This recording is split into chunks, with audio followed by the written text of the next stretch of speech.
الحمد لله رب العالمين، والصلاة والسلام على أشرف الأنبياء والمرسلين نبينا محمد وعلى آله وصحبه أجمعين. أما بعد، الله سبحانه وتعالى بتوفيق سرا من قد قيامت علامات بينول او د قیامت په علاماتو کې د هغه علاماتو تذکره روانه وه چې کوم ته غټ علامات ویلی کېږي، او د دې غټو علاماتو نه بعد به بیا قیامت نږدې راځي. نن به انشاءالله د یو بلې نښې په باره کې تذکره کوو چې هغې ته ویلی کېږي یأجوج او مأجوج. یأجوج او مأجوج راتله دا د قیامت په غټو علاماتو کې یو نښه ده. د دې په باره کې به نن بإذن الله وضاحت کوو. یأجوج و مأجوج څوک دي او څنګه به راوځي او څه به کوي چې کله راوځي، دا به انشاءالله نن بیانوو. یأجوج او مأجوج دا نوم به تاسو ډېر اورېدلی، بلکې هر مسلمان اکثر د دې نه خبر دی چې یأجوج او مأجوج به راوځي. د یأجوج و مأجوج دا دواړه نومونه اعجمي نومونه دي. اکثر علماو رای دا ده چې دا عربي نومونه نه دي، دا اعجمي دي. او چا داسې هم ویلي وي دا دواړه نومونه عربي دي، او دا که په حمزه سره وی او که بغیر د حمزې نه وی دواړه صحیح دي. یأجوج او مأجوج یا یاجوج او ماجوج دواړه صحیح دي. اصل کې دا نوم اغستی شوی د څه نه دی؟ په عربۍ کې داسې ویلی کېږي اجت النار اجیجا، چې کله د اور ډېره غړمبه وکړي او ډېر راګرم شي نو عرب بیا داسې وایي اجت النار. نو دا نومونه هم د دغې نه اغستی شوي دي. وجه دا دی چې دوی کله راوځي نو د اور په شان به وي، دغه شان به راګرم وي او دغه شان به غړمبه وي د دوی. او چا داسې ویلی کېږي، چا داسې ویلی دي وایي دا یأجوج او مأجوج دا په اصل کې د آج ټکي نه اغستی شوي دي. او آج معنا تادی ته وایي، د دشمن تادی ته. نو دا یأجوج و مأجوج به ډېر په تادی سره په دې دنیا کې خورېږي او په دې ځمکه باندې به خورېږي، نو ځکه دې ته یأجوج او مأجوج وایي. چا داسې ویلي دي وایي دا په اصل کې د ماج نه اخیستی شوي دي. وترکنا بعضهم یومئذ یموج فی بعض. او ماج په عربۍ کې څه ته وایي؟ اضطراب ته وایي، ګډوډ کېدو ته وایي. نو د یأجوج و مأجوج به په یو بل کې ورننوځي، یو بل سره بیا به د انسانانو سره ګډوډ کېږي، د عامو انسانانو سره. نو ځکه دوی ته یأجوج و مأجوج ویلی کېږي. د دوی مشهور نوم هم دقه دی. بعضو علماو خو دا ویلي دي وایي په اصل کې دا دواړه ټکي چې دي د عبرانۍ ژبه کې استعمالیږي، او اوس هم یونانی ژبه کې دا داسې استعمالیږي، او په دې نورو آسماني کتابونو کې هم د دې تذکره شتي، لکه تورات، زبور، انجیل. په هغې کې هم د یأجوج و مأجوج تذکره راغلې ده. نو هغوی ورته غاغ وایي، غاغ او ماغاغ. غاغ او ماغاغ دوی په دې کتابونو کې چې تذکره راځي دا هم دقه یأجوج و مأجوج دي، چې موږ به انشاءالله نن د هغې تذکره کوو. په دې کې د علماو اختلاف دی چې د یأجوج و مأجوج د آدم علیه السلام او د بیبي حوا بچي دي او که نه. نو یو قول دا دی، د علماو یو قول دا دی وایي د یأجوج و مأجوج د آدم علیه السلام نه پیدا دي او د بیبي حوا نه نه دي پیدا. مطلب دا دی چې یأجوج و مأجوج زمونږ رونه دي د پلار د طرف نه، او مور جدا ده، ځکه چې موږ خو ټول د آدم او د حوا نه پیدا یو. هغه وایي نه، وایي دوی صرف د آدم علیه السلام نه پیدا دي، د حوا نه نه دي پیدا. ښه نو بیا دوی څنګه پیدا شو چې د حوا نه نه دي پیدا؟ وایي دا داسې چې یو پیر آدم علیه السلام ته احتلام وشو. نو چې کله آدم علیه السلام ته احتلام وشو نو د هغه د اوبه دا د خاورو سره ګډې وډې شوې. چې د خاورو سره ګډې وډې شوې نو ویده ته پیدا شو یأجوج و ماجوج. خو دا قول انتهایی کمزور او بې دلیله دی. دا کمزور او بې دلیله قول دی په دې هېڅ دلیل نشتی صحیح خبره دا ده چې یاجوج او ماجوج د آدم او د حوا علیهم السلام د هغه دواړو نه پیدا دي او بیا دوی بچي دي د نوح علیه السلام او د نوح علیه السلام 3 زامنو حدیث کې داسې راځي امام احمد بن حنبل رحمه الله راوړی دی امام طبراني هم راوړی دی په هغې کې دا دي چې ولد نوح 3 د نوح علیه السلام 3 زامن دي سام حام و یافث سام او حام او یافث دا د نوح علیه السلام 3 زامن دي نو په دې 3 زامنو کې بیا د یافث چې دی د ده نه د یاجوج و ماجوج پیدا دي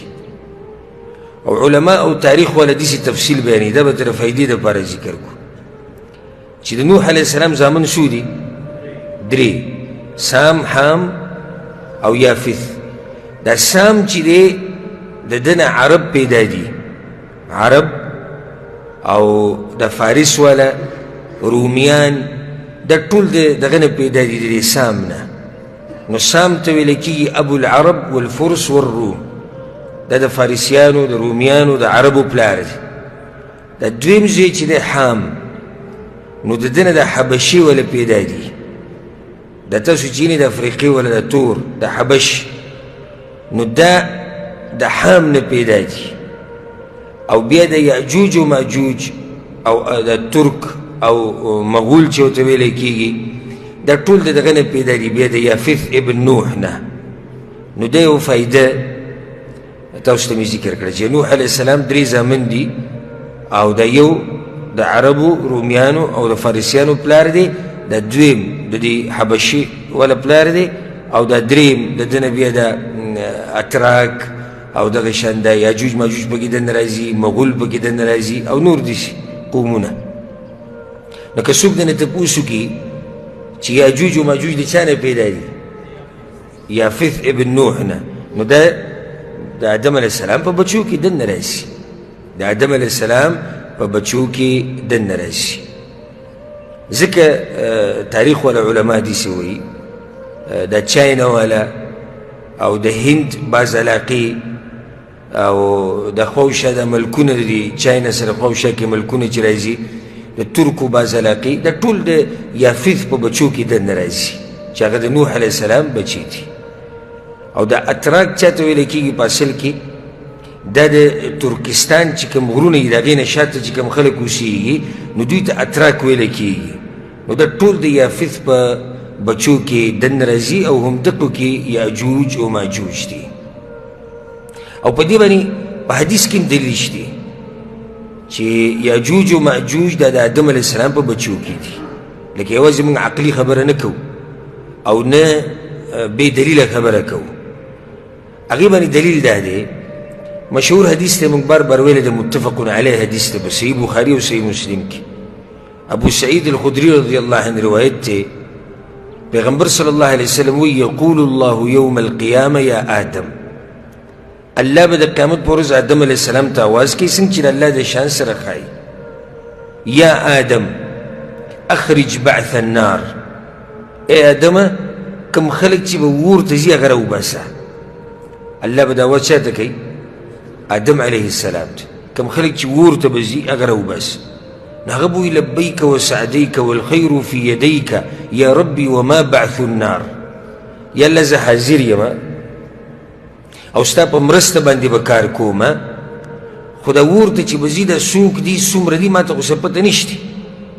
نو الله به ورته وایي من کل 1999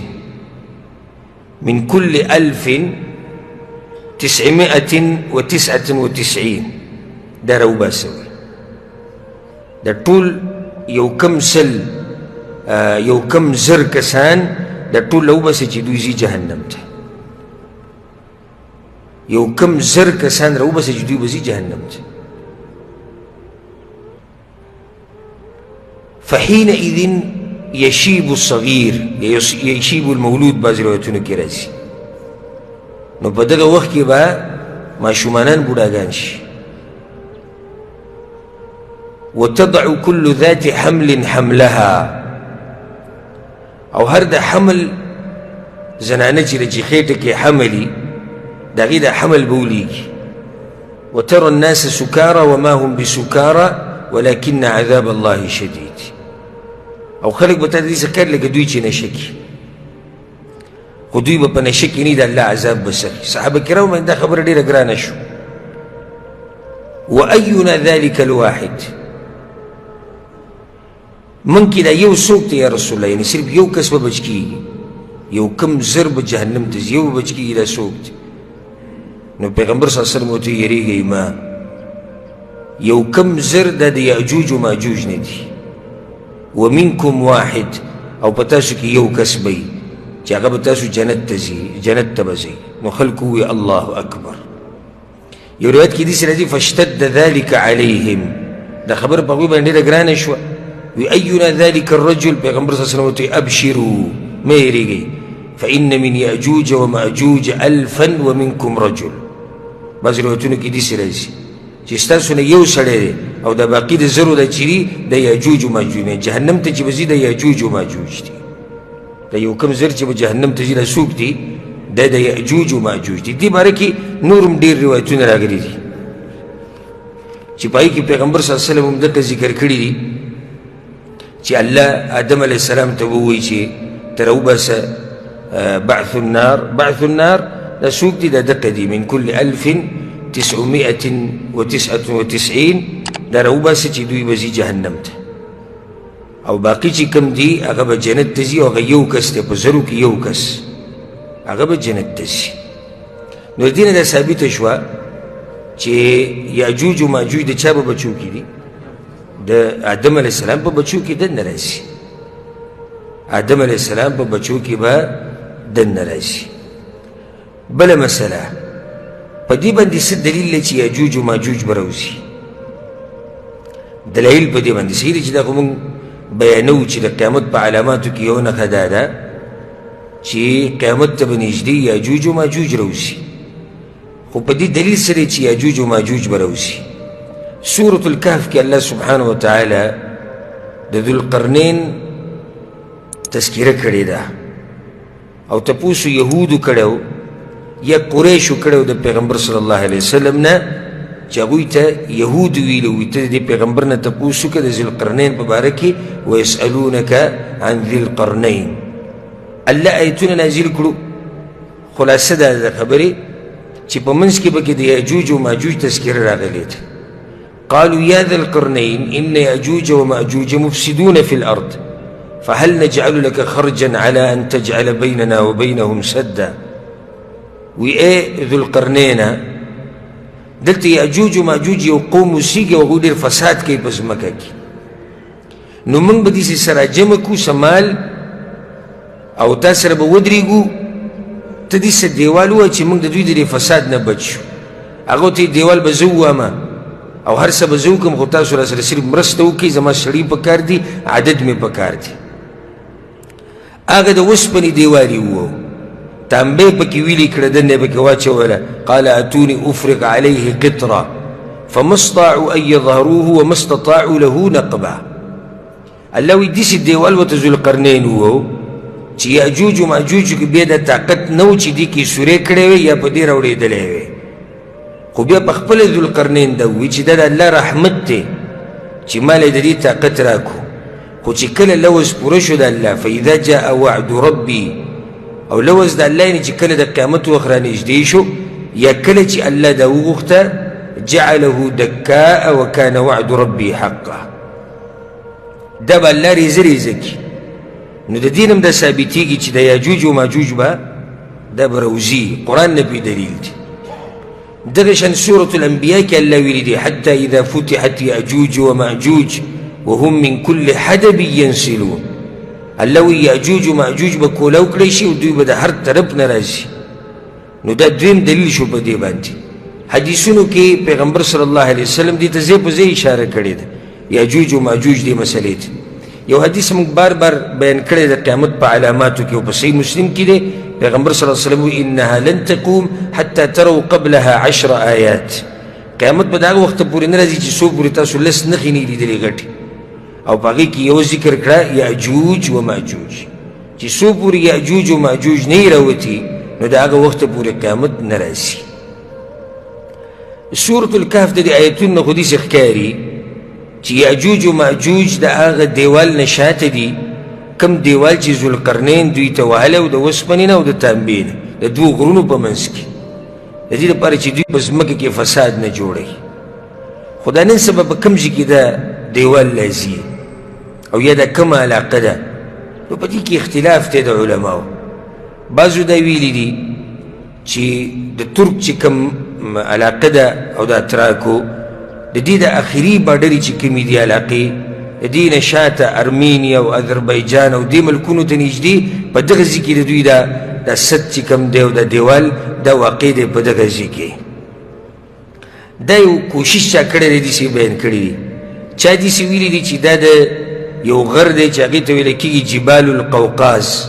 دا غرونه دي او عرب دې غرونو ته وایي جبل قاف. نو دې غرونو شاته په دغه ځای کې دا یاجوج و ماجوج دي او دا غرونه وایي د داغستان په علاقه کې راځي. چا دا خبره کړې ده چې دوی د روس طرف ته راځي او د چاینا طرف ته راځي. الغرض حاصل دا دی او بعضو محققین علماو دا قول دی چې تحدید د مکان د دې لپاره دلیل پکار دی او په دې سې واضح دلیل نشتی. خو دا موږ ویلی شو چې یقیني دوی دغه د چاینا طرف ته او روس او دا جبال قوقاز چې موږ ووایې ارمینیا اذربایجان همدغه علاقې دي دا ټول یو طرف دی. نو دا سد چې کوم ذوالقرنین وهلی دی دا هم په دغه ځایونو کې په یو علاقه کې دی. والله اعلم تحدیدنې څوک نشي ښویی چې هغه دا ځای دی خو همدغه علاقه ده او په دغه ځای کې هغوی اوس هم موجود دي. او صحیح خبره دا ده چې کومه خبره کې دلایل نه مضبوط نو په هغې کې به د ځان نه خبرې کول نه پکار چې په کوم ځای کې دلایل مضبوط نه وي نو په هغه ځای کې به د ځان نه داسې یقیني خبرې نه کول پکار الا دا که سړی داسې یو قول ذکر کوي چې یعنی کیدی شي داسې یا موږ کوشش کوو او یا موږ محنت وکړو دې خبرې ته ورسېدو به هېڅ خبره نه ده. خو یقیني داسې ویل چې دغه پلانې ځای دی هغې دپاره بیا مضبوط دلایل پکار دي. نو ځکه دې ته ویل کېږي امر غیبي لا یعلمه الا الله د غیبو یو خبره ده تحدید موږ نشو کولی او د ځای الله ته معلوم دی. د دوی صفات څه دي؟ یعجوج و معجوج بدني صفات او عجیبه خبره دا ده چې د یعجوج و معجوج په باره کې ډېر دروغ خلکو نشر کړي دي ډېر دروغ. لکه بعضو خلکو دا خبره ذکر کړې ده و یعجوج معجوج په یو څو قسمه دي. یو هغه و یو قسم به داسې چې یعجوج و معجوج به د ونو په شاني د ونو امره به دنګي او د دوی دنګوالی دا به صرف شپږ شلي ګزه یعنی یو سل شل ګزه دا به د دوی دنګوالی. چا ویلی دي چې بل قسم پکې دا دی څلور ګزه به پلني او څلور ګزه به دنګي او دا پکې وي د ټولو نه سخت دي. او دریم قسم هغه دي چې غټ غټ غوږونه به وي یو غوږ نه به طلایي جوړوي په هغې به سملي او دا بل غوږ به په ځان باندې راچوي دا به کمبلي او دا به صادري. او چا داسې ویلي دي چې پلنوالی او دنګوالی دا به یو سل شل ګزه شپږ شلې ګزه به او د دوی به داړي لکه څنګه چې د دې درندګانو داړي دغه شان داړي به وي او د دوی به داسې اواز به راوباسي لکه ګیدړان چې دا څنګه اواز راوباسي او داسې ویښته به په دې بدنونو ولاړي چې دا د دې ویښتو د لاسه به نه دوی له ګرمي کېږي او نه به دوی له یخني کېږي او د بعضو به پکې ښکري او د بعضو به لکۍ او دوی به غوښې خوري که اومي دي او که پخې دي او که د مرداري دي هر څه به خوري او دوی به وینې څکي او دوی به میږي او منګکان او چې څه دي د ماران دا به خوري. دا ټولې خبرې بې سنده او منګړت خبرې دي دا ټولې بې سنده دي او ځکه دا خبره یاده کوي. یعجوج و معجوج کې دروغ اکثر په دې ویله کېږي دا کوم چې مقررین د علم ورسره نه او صرف بیان کې د خلکو توجه ځان ته اړول غواړي په خپله د یاجوج و ماجوج یو ناشنا نوم دی چېرې یاجوج و ماجوج دا به ګورئ څوک نو چې دا نومونه یې ناشنا دي یاجوج و ماجوج نو دوی ورسره ناشنا قصې ذکر کړي دي د ده به دومره ګرډ غوږونه وي او دا په سر کې به یې ښکري وي او غټې غټې داړې به وي او دا ټول هغه صفات دي چې نه په قرآن کې ذکر شوي نه په احادیثو کې او نه په اثارو کې راغلي دي د دوی صحیح صفات په یو حدیث کې دننه راغلي دي پیغمبر صلی الله علیه وسلم وایي او دا حدیث سندن ښه صحیح روایت ته امام احمد بن حنبل رحمه الله راوړی دی امام طبراني هم راوړی دی چې انکم لا تزالون تقاتلون عدوا تاسو به همیشه د دشمن سره جنګ کوئ حتی یخرج یاجوج و ماجوج تر دې چې یاجوج و ماجوج به راوځي دا هم ستاسو دشمنان دي عراض الوجوه د دوی د مخونه به پلني دا صفت دی مخونه به پلني صغار العیون سترګې به وړې وړې او صهب معنی دا ده چې دا ویښته به سری او توروالی به زوروري من کل حدب ینسلون کأن وجوههم المجان مخونه به یې داسې لکه د ډال په شان کوم چې په جنګ کې استعمالیږي او دې کې چې سوچ وکړې او د چین او د خوشه د ملکونو ته وګورې نو د هغوی مخونه هم دقه شان وي مخونه یو خو چې دی عراض الوجوه پلني نو دوی د مخونه پلني صغار العیون دا سترګې وړي او بل د سترګې ډوغلي د سترګې دننه تلي او مخونو ته چې وګورې او بیا ډال ته وګورې دا مخ هم دقه شاني نو پیغمبر صلی الله علیه وسلم په حدیث کې د دوی دقه صفات ذکر کړي دي اوس هم چې د دوی کوم یو جنس والا خلق دي دغه طرفونو ته چې اوسېږي او دغه ملکونو کې هغه اوس هم دقه شان مخونه دي او دقه خلق دي دا صفات صرف راغلي دي د دوی د بدني صفات په حدیث کې نور د دین علاوه چې کوم بدني صفات اکثر د عوام خپل منځ کې ذکر کوي یا په بیانونو کې مقررین بیانوي هغه اکثر بې سنده دي او په هغې باندې څه دلیل نشته امام ابن کثیر رحمه الله په البدایه والنهایه کوم دې خبرې ته اشاره کړې ده چې اکثر خلکو د دې یاجوج و ماجوج مبارک کې ډېر دروغ د ځان نه جوړ کړي دي نو د هغه دروغو نه ځان ساتل پکار دي د دې نه بعد بیا بله مسله یاجوج و ماجوج به راوځي کله یعنی کله به راوځي زمانه کمه یو ده چې کوم کې به دوی راوځي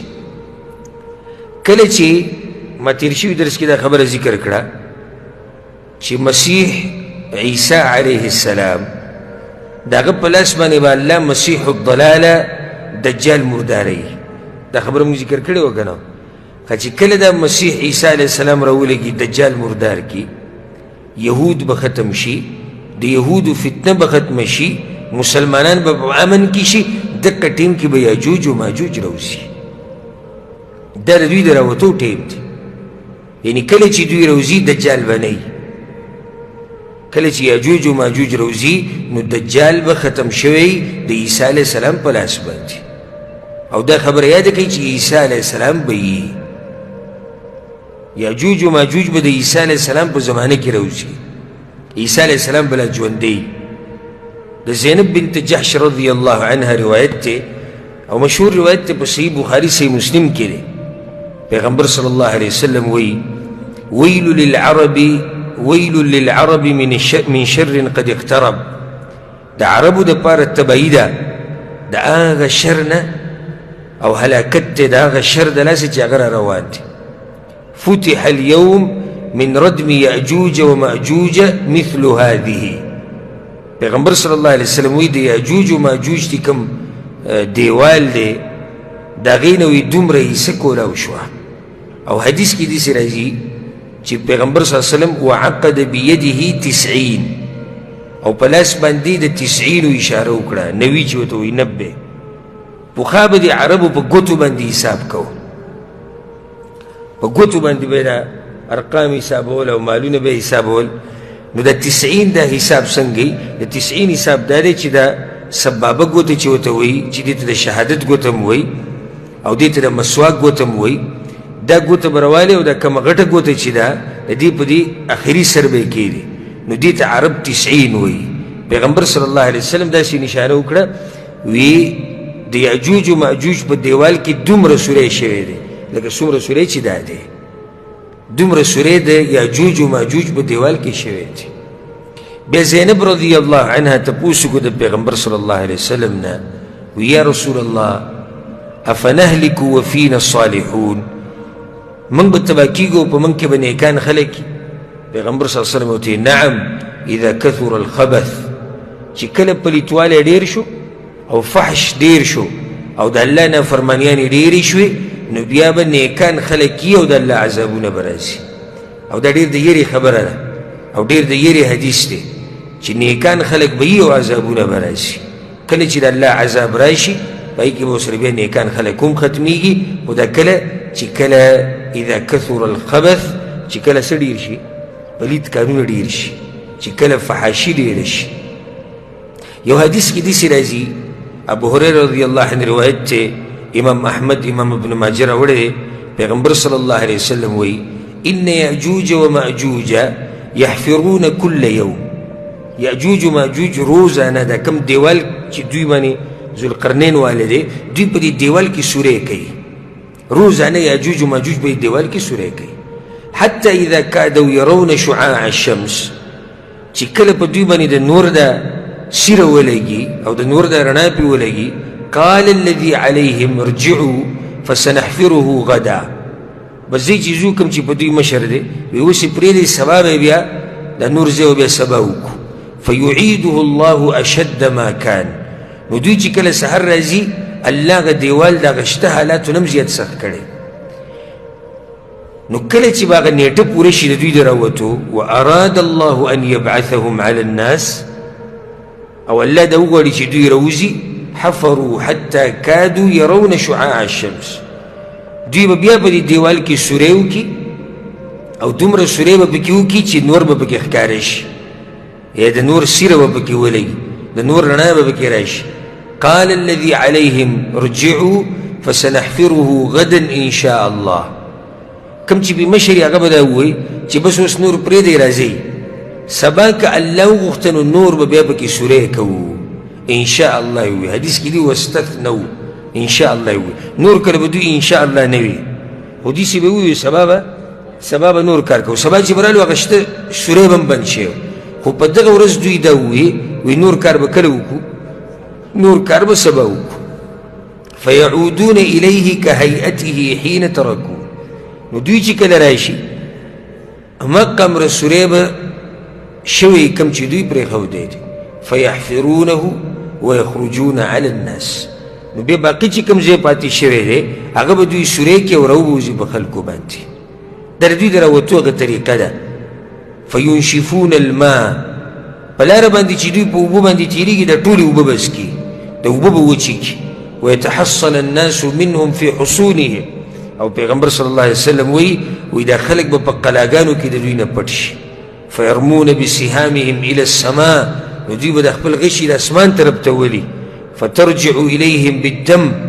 نو دا غشي چې کله واپس راولیږي د غشو پورې به وینه نښتي او دا د دوی دپاره امتحان دی الله پې دا امتحان راوستی دی یعنې دوی په اسمان کې څوک ولي نه چې دوی اسمان ته غشی وویشت او څوک پې ولګېدل نه څوک پې لګېدلی نه دی په اسمان کې خو دا چې دوی دا غشي د اسمان طرف ته وولي نو دا به د وینو نه تک سری شي او واپس به راولیږي نو د دوی به دا مطلب شي چې په اسمان کې من خلک ویشتي دي او هغه م ووجل نو ځکه به بیا وایي قهرنا اهل الارض وعلونا اهل السماء موږ په اسمان باندې اسمان والا باندې هم زورور شو او موږ په ځمکه والا باندې هم زورور شو دا د دوی د راوتو طریقه ده او د دوی دا فتنه چې ده عامه ده په ټوله دنیا کې به دا فتنه خورېږي او دومره زیات شمار به د دوی چې کله دا یاجوج و ماجوج راوځي نو داسې به وي چې لکه څنګه چې د مولخان خواره شي د مولخانو د سیل چې داسې راشي په یو ځای باندې او په دې ټوله دنیا باندې خواره شي دقه شان به دوی نو ځکه به مسلمانان د دوی د شر نه د بچ کېدو دپاره هغوی به خپلو قلاګانو ته او کورونو ته او ښارونو ته ورننوځي او عیسی علیه السلام به د هغوی سره وي نو ځکه اوږد حدیث دی د نواس بن سمعان رضی الله عنه او په هغې کې دا دي د نواس بن سمعان رضی الله عنه په دې حدیث کې دا حدیث ما څو پیرې بیان کړم دی د دجال تذکره چې موږ کوله دغه شان د عیسی علیه السلام تذکره من کوله. پای کې ما د نواس رضی الله عنه دا حدیث بیان کړی دی څو پیرې. پیغمبر صلی الله علیه وسلم وایي اوږد حدیث دی خو صرف د یو ټوټه ترې بیانو. اذ اوحى الله الى عیسی علیه السلام، الله به وحی وکړي عیسی علیه السلام ته، انی قد اخرجت عبادا لی لا یدان لاحد بقتالهم، ما داسې بندگان خپل راوویستو چې څوک د هغوی سره جنګ نشي کولی. دا څوک دي؟ یاجوج و ماجوج دي. الله به وایي عیسی علیه السلام ته ما داسې بندگان راوویستو چې څوک د هغوی سره جنګ نشي کولی. فحرز عبادي الى الطور، نو زما بندگان طور غر ته بوزه. طور غر ته، طور غر دا په بیت المقدس کې یو غر دی او تفصیل روان دی انشاءالله. زما د بندگان چرته بوزه؟ طور غر ته بوزه. ويبعث الله يأجوج وماجوج، الله به یأجوج و ماجوج راولیږي. وهم من كل حدب ينسلون، د هر لارې نه به را رواني، د هر ګوټ نه به را رواني. فيمر أوائلهم على بحيرة طبرية، دوی دا کوم لښکر چې دی د یاجوج و ماجوج دا به په دغه بحیره په وړي کې ونته کې دریاب باندې تیر شي چې هغې ته طبریه ویله کېږي. دې تذکره ما مخکې کړې ده چې دا فلسطین ته نږدې ده، فلسطین او د سوریه په منځ کې راځي. فیشربون ما فیها، په دې بحیره کې چې څومره اوبه دي د ټولې به وڅکي. ویمر آخرهم، د لښکر آخرني کسان چې کله تیریږي نو هغوی به وایي لقد کان بهذه مرة ما، په دې چې کوم څه وخت اوبه وي، یعنی دومره زورور خلک دي چې په یو پیر باندې دومره ډېر دي چې کله به دې بحیره باندې تیریږي نو هغه اولني به د اوبه ختمې کړي، آخرني به وایي په زمانه کې وي دلته مو اوبه وي. ويحصر نبي الله عيسى عليه السلام واصحابه، پیغمبر صلی الله علیه وسلم وی عیسی علیه السلام او د هغه ملګري دا به محصور کړی شي. محصور مطلب دوی به حصار کړی شي، راوتی به نشي بهر ته. هر ځای کې به یاجوج و ماجوج او د هغوی فساد به، او خلک به د هغوی نه یېرېږي، خلک به د هغوی نه پټېږي. فیرسل الله علیهم النغف فی رقابهم، الله به یو قسمه چینجې د دوی په دې سټونو کې پیدا کړي. د چا په سټونو کې؟ د یاجوج و ماجوج په سټونو کې. فیصبحون فرسا، سهار له ورځې دوی مړه پراته کموت نفس واحده، داسې به شي لکه یو کس چې مري دقه شان به دا ټول مړه شي. ثم يهبط نبي الله عیسی واصحابه الى الارض، بیا به عیسی علیه السلام او د هغه ملګري هغه به د ځمکې ته راکوشي. فلا يجدون في الارض موضع شبر الا ملأه زهمهم ونتنهم، دوی چې کله راشي عیسی علیه السلام او د هغه د ملګري د ځمکې ته راکوشي، یعنی د خپلو قلاګانو نه د غره نه کوم ځای کې چې پټ شوي دوی به راکوشي، نو په ځمکه کې به یو لش ځای خالي نه وي، په هر ځای کې به دا مرداران پراته وي، یاجوج و ماجوج به پراته او د دوی نه به څښا بینونه رواني. زهمهم معنی دا ده د دوی د جسم نه چې کوم نوونه روان دي هغه به پراته وي، څښا بینونه به رواني. فیرغب نبی الله عیسی واصحابه الى الله، نو عیسی علیه السلام او د هغه چې کوم ملګري دي هغوی به د الله نه دعاګانې وغواړي. فیرسل الله طیرا کاعناق البخت، الله به داسې مارغان راولیږي، دومره غټ غټ مارغان لکه د اوښانو د مرۍ ته ګوره، د اوښ دا مرۍ څومره اوږده وي دقه شان مارغان به الله راولیږي، دومره غټ غټ به وي. فتحملهم فتطرحهم حيث شاء الله، نو دا یاجوج و ماجوج به د ځان سره اوچت کړي او کوم ځای چې الله وغواړي هلته به یې ګزار کړي. ثم يرسل مطرا، بیا به الله باران راووروي. لا يكن منه بيت مدر ولا وبر، کاغه کچه کور دی او کاغه پوخ کور دی، کاغه خیمه ده، کاغه د ویښتو نه جوړه ده، کاغه د وړۍ نه جوړه، هر قسمه کور چې دی الله به ورته دا باران ورسوي. فيغسل الارض حتى يتركها كالزلقه، او يرد کې راځي كالزلفه، د ځمکه به الله وینځي او داسې به یې پرېږدي داسې تکه سپینه پړقېږي به چې سړی به پرې خوېږي د شیشې په شان به رڼا شي ثم یقال للارض بیا به ځمکې ته وویلی شي انبتي ثمرتک وردي برکتک دې ځمکې ته به وویلی شي چې تا کې چې کومه میوه وه او کوم فصل و هغه راوباسه په تا کې چې کوم برکت پروت و هغه راوباسه یو روایت کې داسې هم راځي امام مسلم رحمه الله راوړی دی وایي کله چې د یاجوج و ماجوج راوځي نو دا نور چې کوم عیسی علیه السلام دی او د هغه ملګري دي دغه انسانان به د دوی نه ځان پټ کړي حتی ینتهو الى جبل الخمر جبل الخمر ته به یو غر ته به ورسي هغې ته ویل کېږي جبل الخمر د جبل الخمر چې دی دا په اصل کې بیت المقدس کې یو غر دی فلسطین کې ځکه دې کې بعض روایتونو کې وضاحت راغلی دی وهو جبل بیت المقدس دې ته جبل الخمر ولې ویلی کېږي وی په دې کې ونې ډېرې دي شینوالی پکې ډېر دی نو ځکه ورته په عربۍ کې ویلی کېږي جبل الخمر هغه طرف ته به دا ټول مسلمانان لاړ شي او د یاجوج و ماجوج به راوځي نو دوی به بیا وایي لقد قتلنا من في الارض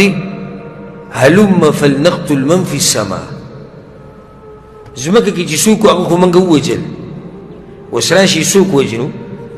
راځي اسمان والا وجو فيرمون بنشابهم الى السماء نو دوی سره چې کوم غشي دي کومې نیزې دي هغه به د اسمان طرف ته ولي فيرد الله عليهم نشابهم مخضوبة دما الله به په دوی باندې دا غشي واپس راوګزار کړي او په هغې به څه لګېدلي په هغې به وینه لګېدلي نو دا د یاجوج و ماجوج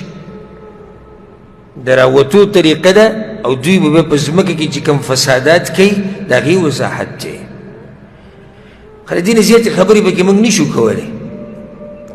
وجه دا ده چې دا غیبي خبرې دي په دې کې موږ صرف دومره ویلی شو څومره چې الله ویلي دي او د الله پیغمبر صلی الله علیه وسلم ویلي دي نه د الله نه مخکې کېدی شو نه د پیغمبر صلی الله علیه وسلم نه مخکې کېدی شو هغه خبره به بیانو چې کوم حدیثونو کې ده حدیثونو کې صرف دا دي چې عیسی علیه السلام به یي د هغه په زمانه کې به دوی راوځي په دغه طریقه باندې به هغه دیوال سوری کوي په ځمکه کې به لوی فساد کوي او بیا به په دې طریقه باندې الله مرداروي خو د دوی سره چې کوم غشي دي او کمې نیزې دي دا د مسلمانانو غنیمت دی ګورئ یو حدیث کې داسې راځي تاسو به حیران شئ ډېر ناشنا روایت دی امام ابن ماجه راوړی دی امام دیلمي هم راوړی دی په مسند الفردوس کې په هغې کې دا دی پیغمبر صلی الله علیه وسلم وایي چې مسلمانان به دغه غشي دا کوم چې د دوی سره دي او دا کومې نیزې چې د دوی سره دي دا به مسلمانان بلی ځان له به پې اور بلی استعمالی به 7 سنین وکاله یاجوج و ماجوج سره چې کوم غشي دي کوم اسلحه ده کومې نیزې دي دا به مسلمانان استعمالی د دې نه به فایده اخلي اور به پې بلی څو کاله وکاله او دا دلیل دی په دې باندې چې د دوی عدد څه دی